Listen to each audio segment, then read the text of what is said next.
Welcome back to the show. Now, I have been looking forward to introducing this first guest for quite some time now. Humanitarian aid worker Jess Buchanan spent 93 days in captivity after being kidnapped by Somali pirates.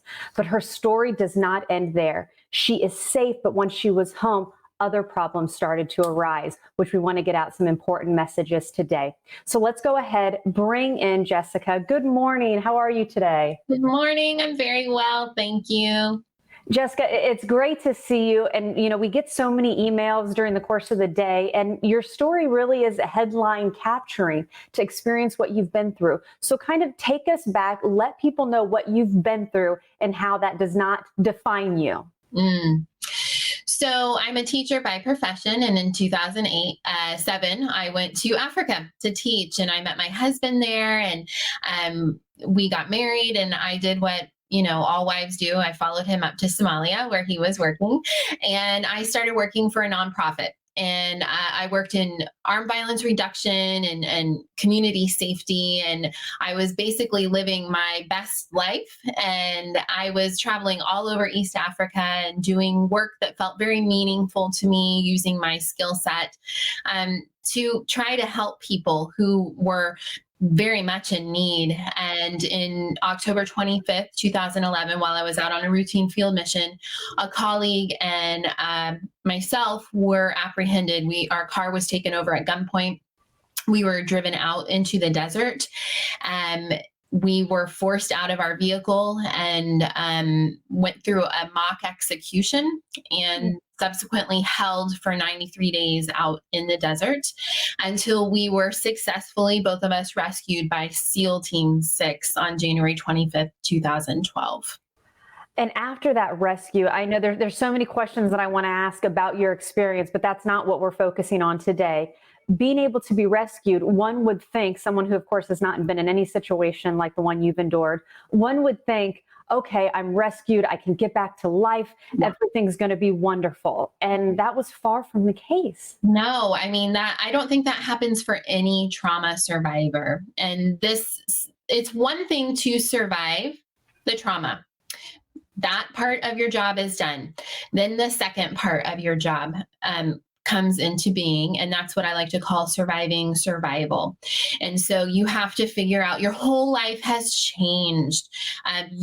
For me, I had PTSD, post-traumatic stress. I struggled with nightmares, anxiety, panic attacks. I got pregnant right after the rescue, and I had my first child. Then I had to navigate motherhood, which in and of itself is stressful. And then combine that with PTSD. And it was just years. And I saw a therapist. I went through all kinds of different types of cognitive behavioral therapy and treatment and talk therapy and medications and herbs. I did everything known to man until a friend of mine, Rebecca Gregory, who is a survivor of the Boston Marathon bombings, mentioned to me some of the work that she had done around her traumatic experience called ART. And it stands for Accelerated Resolution Therapy. And it's basically like a fast track trauma treatment for people who have really suffered traumatic events in their lives. And so she asked me if I'd be interested in participating. And I was like, sure, yeah, absolutely. And it has literally changed my life. Jessica, I think sometimes, again, from the outside, you always hear stories that a lot of times people who have PTSD in therapy, they relive what they went through, and you go back to the basics and you kind of go through all of that again. Is that approach the same here? Is it different? And is that something that you found beneficial, or you try to leave it back there and you're moving forward? So the process of ART, and again, I'm a participant, not a practitioner, but the way I have experienced it and the way I understand it is it allows you to get into the director's chair of your traumatic memory.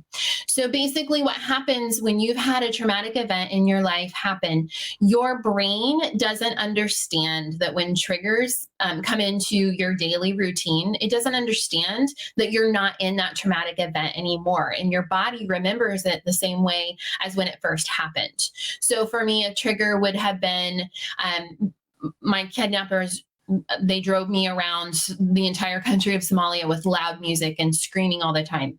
And one of my triggers was when I got into the car for a road trip or even just to drive to Target with my kids and they were screaming, it would raise my stress level so high that I almost couldn't do it.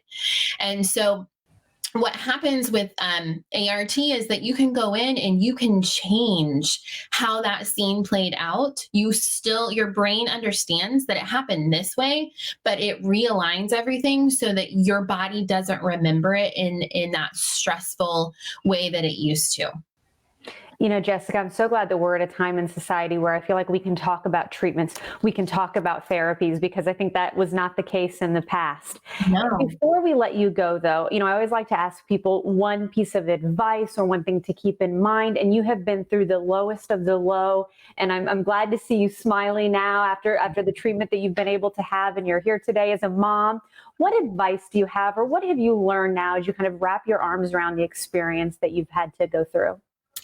I think the main thing I've learned is that communication is key and that there is help out there, and there are practitioners who are skilled and who are willing. There is help.